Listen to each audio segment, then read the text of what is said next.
ये अजपा जप सब कोई कर सकता है, पर इसमें ये नियम है, वाणी से सत्य बोलना। अजपा जाप उसी का चलेगा, सत्य बोलने वाले का। ये जब उतरे हैं भगवत मार्ग में तो झूठ काहे को बोले भाई, काहे को झूठ बोले। लेकिन झूठ का तो ऐसा राज्य हो चुका है जबान पे, मतलब समझे में नहीं आता कि हम झूठ बोल रहे हैं। और झूठ में कलयुग का वास है, असत्य, इसमें कलयुग का वास है। इसीलिए प्रायः सबकी वाणी से झूठ निकलता है। झूठे ही लेना, झूठे ही देना, झूठे ही भोजन, झूठ चबेना। तो कम से कम और भूले तो भूलो तुम जिन भूलो मालाधारी। अरे भगवत पार्षद, तुम क्यों भूल रहे हो कि तुम सत्य स्वरूप भगवान की आराधना करते हो। प्रेम पूर्वक जप करना, समदर्शित्व भाव लाना। अजपा जप 24 घंटे होता है श्वास के साथ। पहले 4 वर्ष के साधन से विमान में आए हुए भगवान नारायण का दर्शन। भाई जी महाराज का तो ऐसे दर्शन, निज पार्षद जन निज जन थे, उनके बीच में भाई जी से पूछते जा रहे हैं पूज्य श्री जयदयाल गोयनका जी, भगवान के चरण कितनी दूर हैं। बस बोले पास हैं, स्पर्श कर रहा हो। कैसे लोगों को विश्वास होगा, कैसे। जैसे वो एक विज्ञान से पढ़े लिखे डॉक्टर, तो उनको लग रहा था कि संत ऐसा कैसे कर सकते हैं कि किसी का कैंसर नष्ट कर दें। जैसे उनको लग, पूज्य राधा बाबा के प्रारब्ध को भाई जी ने अपने शरीर पर लिया। देखो, नाटक करना अलग बात है, सिद्ध संत जन करुणामय होते हैं। कल फिर बताया था, उन्होंने अपने प्रारब्ध जो भजन साधन से एकत्रित किया हुआ उनको दिया, प्रारब्ध अपने ऊपर ले लिया, अपनी टांग कटा ली उनका कैंसर। भाई जी अस्पताल में भर्ती रहे राधा बाबा के प्रारब्ध को लेकर के। इन संतों की महान उदारता और महिमा को कैसे कोई जानेगा। ये अजपा जप में बड़ी सामर्थ्य है। इसमें क्या होता है कि जपना नहीं होता है, पर यहां तक पहुंचना कठिन है। पीछे बताया गया था कि इतने समय तक अगर आप वैखरी से भजन करें, परसों ही शायद चर्चा हुई थी, फिर आपके कंठ से चलने लगेगा, फिर आपके हृदय से चलने लगेगा, फिर नाभि से चलने लगेगा। ये श्वास पर अभ्यास किया जाता है। ऐसा जैसे आवाज ना निकले पर आप गुनगुनाओ, नाक की वायु को अंदर से काटते हुए नाम के द्वारा, बस आवाज नहीं निकल रही, वो क्या चल रहा है श्वास में। हमने नारायण शब्द का अभ्यास किया। नारायण स्वामी जी कह रहे, जो हमें गुरु जी ने दिया नारायण नारायण। 24 घंटे इसका अभ्यास करते करते रोम रोम आनंद से भर गया और नारायण शब्द स्वाभाविक चलने लगा। अजपा जाप बहुत जल्दी भगवत साक्षात्कार कराता है। करता नहीं रहता जाप का, और जाप होता है। भोरी सखी जी ने भी कहा, नाम श्वास दो बिलक चलत है, इनको भेद नमो को भावे, श्वास ही नाम नाम ही श्वासा, नाम श्वास को भेद मिटा। बहुत जो चाहोगे प्राप्त हो जाएगा।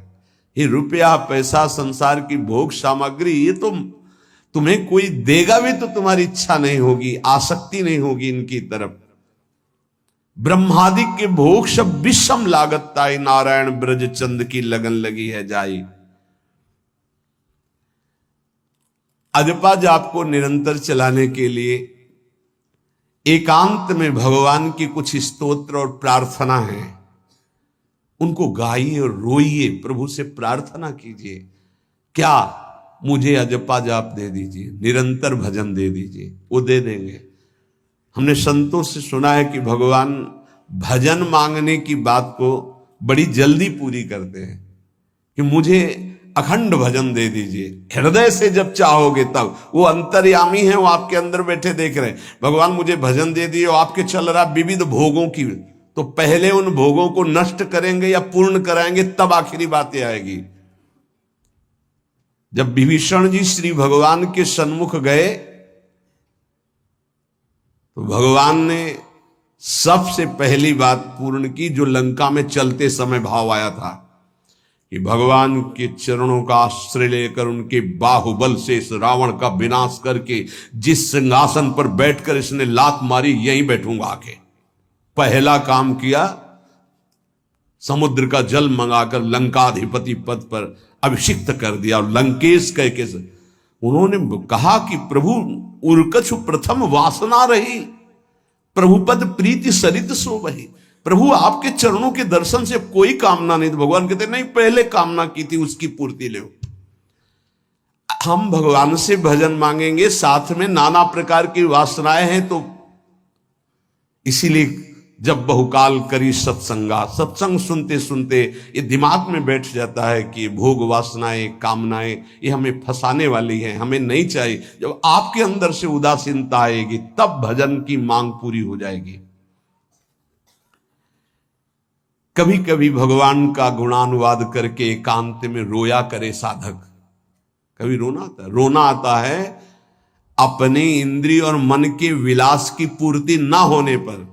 इतने मोटे मोटे आंसू गिरते, तब लगता है कितने कीमती आंसू कितने घटिया जगह में गिरा रहे हो। अरे इन्हीं से प्रभु को खरीद लेते हैं। अगर उनके लिए रो देते तो इतने करुणामय है वो कि आपको आभास होने लगता। भले हम अंतःकरण उस कोटि की व्याकुलता नहीं कि मेरे प्रभु हम पर कितनी कृपा कर रहे हो, अगर हृदय से उनको पुकारे तो निश्चित वो अनुभव में आ जाते हैं। छोटी छोटी बातों में लोग रो देते हैं, ऐसे रो देते हैं, मोटे मोटे आंसू चल रहे बात में ऐसे, और प्रभु की चर्चा हो जाए घंटों कोई फर्क नहीं पड़ेगा। ये तो आश्चर्य लगता है। और भक्तों को चाहे जितना भीषण कष्ट हो कभी आंसू नहीं निकल सकते। जब आंसू निकलेंगे तो भगवत भाव में निकलेंगे। कह रहे नारायण स्वामी कि अजपा जाप के लिए भगवान से प्रार्थना करो। कभी कभी एकांत में उनके स्तोत्र हैं, गुण हैं, उनको गा गा कर रो, उनसे प्रार्थना करो, हे दीन बंधु मुझे अपना अखंड भजन दे दो। जो चाहिए सब प्राप्त हो जाएगा। भजन से क्या नहीं प्राप्त हो सकता। एकांत में बैठकर रोने से, ऐसे प्रतिदिन जब आप नियम बना करके प्रभु से प्रार्थना करेंगे। मीराबाई जी ऐसा ही करती थी, रात्रि में गिरधर से बात करती थी, प्रार्थना करती थी। नारायण स्वामी जी कह रहे हैं उपासक ये बिल्कुल ध्यान रखे, यदि नाम सिद्ध करना है तो झूठ बोलना शपथ पूर्वक त्याग दे। झूठ नहीं बोलूंगा, सत्य बोलना इस अजपा जाप के लिए निहायत जरूरी है, निहायत जरूरी है। प्रार्थना है, काहे को मलिन करे जिह्वा। जब हम भगवत मार्ग में चल रहे तो ये याद भूल जाती है हमें कि हमें सत्य ही भाषण करना है, असत्य नहीं बोलना। ये हमें भूल जाते हैं। क्यों भूल जाते हैं? क्योंकि माया का ऐसा प्रभाव। अगर हम भजन के प्रेमी हैं, भजन बढ़ाना चाहते हैं, तो हम झूठ क्यों बोले? सारे जगत में जो भी तुम्हारे सामने आवे दृष्टि से उसको जरूर देखकर एक बार प्रणाम करो। मेरे प्रभु इस जीव जंतु के रूप में, जड़ के रूप में, चैतन्य के रूप में। इससे तुम्हारे हृदय में पवित्रता बढ़ेगी, अजपा जाप चलने में सहायक होगा। सत्य बोलना, भगवान से एकांत में रोकर प्रार्थना करना, सबके प्रति भगवत भाव रखकर प्रणाम करना, जिससे तुम्हारा कहीं दोष दर्शन नहीं होगा। किसी के मन को दुखाने वाली कभी बात न कहे, किसी को दुर्वचन न कहे, किसी का वैर भाव अपने हृदय में स्वीकार न करे। ये साधन मैंने स्वयं किया है नारायण की कृपा से। इस दास को वेदांत का भी पूरा ज्ञान है और भक्ति मार्ग का भी। दोनों का आखिरी भाव समदर्शिता है, चाहे भक्ति से चाहे ज्ञान से। सब में ब्रह्म देखना, सब में वासुदेव देखना, सब में इष्ट देखना। भक्ति विषय में भजन और ज्ञान विषय में नारायण, ये दोनों बात भक्त में होनी चाहिए। भक्ति का प्रथम और अंतिम विश्राम भजन, हर समय भजन चलना, और आंतरिक ज्ञान का विषय सब में हमारे इष्ट देव। ये दो बातें जरूर होनी चाहिए परिपक्व भजनानंदी होने के लिए। अगर भगवान की प्राप्ति करनी है तो ये दो बातें बड़ी जोर की है, भजन निरंतर और जिसके भी सानिध्य में आए उसमें भगवत भाव करना। मेरे नारायण ने मुझसे कहा, वो फरमाया कि उनके पीछे पीछे मैं चलता हूं जो मेरे ऐसे भजन करने वाले भक्त होते हैं। और श्री कृष्णचंद्र जी ने दयालुता में भागवत में कहा, अनुब्रजाम्य हम नित्यम पूयत्यंगुरेण भी। मुझे बहुत रोना आता है बात सुनकर के कि दास की चरण रज के लिए स्वामी पीछे पीछे डोलता है। किस भक्त के पीछे? जो दो बातें यहां कही, जो निरंतर नाम जप करता है और सब में भगवत भाव रखता है, तो भगवान नारायण ने स्वामी नारायण स्वामी से कहा कि मैं उसके पीछे पीछे डोलता हूं कि उसकी चरण रज मेरे ऊपर पड़ जाए। और भगवान श्री कृष्णचंद्र जी ने कहा, निरपेक्षम मुनिम शांतम निर्वैरम सम दर्शनम। निरपेक्ष जो किसी की अपेक्षा नहीं रखते, किसी से कोई संबंध नहीं, स्वार्थ का। मुनिम जो निरंतर मंत्र का नाम का मनन करते रहते हैं। शांतम हर द्वंद्व की प्रहार स्थिति में वो शांत रहते हैं, विचलित नहीं होते। निर्वैरम कोई उनसे वैर करे तो भी वो उससे वैर नहीं करते। और समदर्शी सब में अपने इष्ट को देखते। ऐसे संतों के पीछे में भगवान कहते उनकी चरण रज लेने के लिए हर समय पीछे पीछे रहता हूं।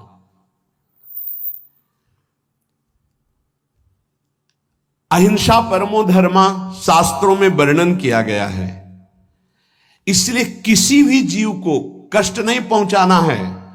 गर्दन झुका करके रास्ते में चलना सीखो कि नीचे कोई जीव तो नहीं दब रहा हमारे पैर से। शरीर को सावधानी पूर्वक, किसी को दुख न पहुंच जाए मेरे शरीर से। वाणी को संभाल कर, किसी के हृदय में बाघ बाण ना लग जाए, वाणी का बाण ना लग जाए। बाहर का प्रहार तो सहा जाता है, लेकिन जब हृदय में शब्द चुभता है वचनों का, ये बाण खरकता रहता है। किसी भी जीव को कभी मारना नहीं, वो तुम्हें नुकसान नहीं पहुंचाएगा। गीता वाटिका में सांप निकला, फण वाला कोबरा। राधा बाबा ने कहा, देखो अभी केवल हमने देखा है, अगर और लोग देखेंगे तो आपको पीड़ा पहुंचा सकते हैं, इसलिए एक लकड़ी उठाई और कहा मैं रास्ता बना रहा हूं, आप इधर से चले जाओ। ऐसे किया, सांप उधर चला। सब में भगवान है। अगर हम भगवत भाव करते हैं तो निश्चित वहां से कोई विरोध नहीं होगा। जब हम भगवत भाव करते तो सर्वात्मा भगवान वहां विराजमान, कैसे आक्रमण करेंगे? जैसे रत्नावती जी के लिए माधव सिंह ने जंगली शेर पिंजड़े में बंधवा कर वहां लाए और ऊपर से बालकनी से पिंजड़े का ऐसे खींच दिया गया, शेर बाहर निकला दहाड़ता हुआ। और वो पूजा में थी ठाकुर जी के संतशाला में, बहुत से संत विराजमान थे। दासी ने कहा, महारानी सावधान, सिंह। आरती करने जा रही थी, मुड़ी और कहा, नहीं सिंह नहीं, नृसिंह। हमारे भगवान नृसिंह देव पधारे। और थाल लेकर मुड़ी तो जैसे सीधी गाय ऐसे खड़े हो गए। तिलक लगाया, आरती की, प्रणाम किया। सिंह घूमा और छलांग मारी ऊपर, जो बालकनी में राजा के पार्षद उसको बंदी बना करके लाए, सांप को फाड़ और जंगल में। किसी संत को, रत्नावती जी को या किसी को वहां कोई क्षति नहीं, लेकिन जो उनकी क्षति के लिए लाए थे उनके लिए वो सिंह, इनके लिए वो भगवान नरसिंह।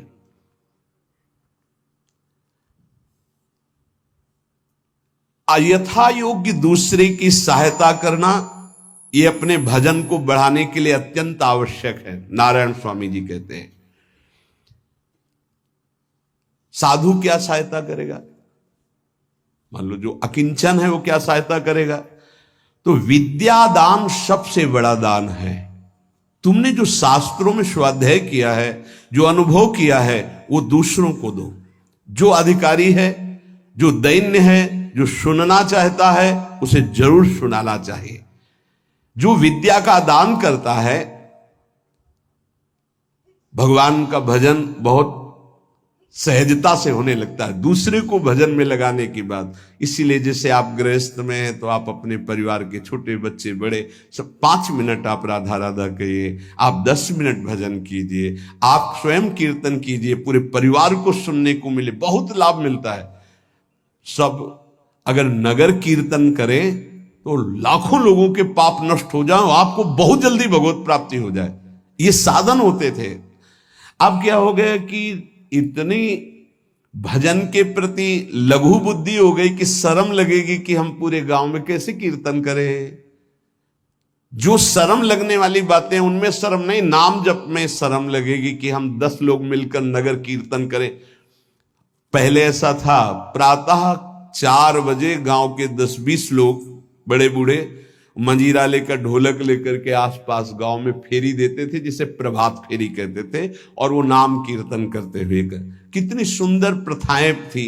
शाम के समय रामायण या भागवत की कथाएं कोई जो पढ़ा लिखा है वो सुना रहा है, 10-20-50 ऐसे आसपास के घरों के लोग बैठकर भगवान की चर्चा सुन रहे हैं। ये जरूर करना चाहिए, जो भजन के लिए बहुत उत्साह बढ़ता है। ध्यान करते समय, भजन करते समय मन तुम्हें घुमा घुमा कर माया में फंसाएगा। नारायण स्वामी का अनुभव, तुम्हें उसको घुमा घुमा के भजन में लाना है, ये युद्ध करना है। मन ने जो मांगा वही हम देने के लिए तैयार हो जाते हैं। ध्रुवदास जी कहते हैं, मन अब तक तूने जो कहा मैंने किया, अब मैं जो कहता हूं तुम्हें करना पड़ेगा। थोड़ा तो हिम्मत लाओ मन से लड़ने के लिए, और किसी से लड़ने की जरूरत नहीं। मन को जीत गए तो सच्चे गुरु बन जाओगे। मन को जिसने चेला बना लिया वही सच्चा गुरु नहीं, मन के सब चेला हैं।